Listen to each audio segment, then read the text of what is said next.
জগন্নাথ দেবকে রাতের বেলা পান ভোগ তো দেওয়া হয়, এটা আমরা সবাই জানি। কিন্তু জানেন কেন পান ভোগ দেওয়া হয়? এর নেপথ্যে একটা গল্প রয়েছে।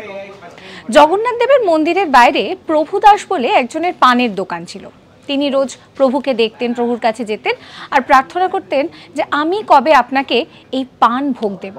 কিন্তু যাই হোক, তিনি দিতে পারছিলেন না, কিন্তু তার মনে মনে সেই আশাটা প্রচণ্ডভাবে ছিল।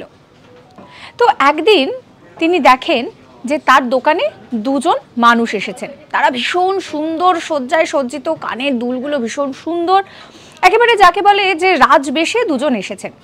তারা পান নিলেন। এইভাবে বেশ কিছুদিন যাবত তারা আসতেন, পান খেতেন, চলে যেতেন, কিন্তু কোনোদিন পয়সা দিতেন না।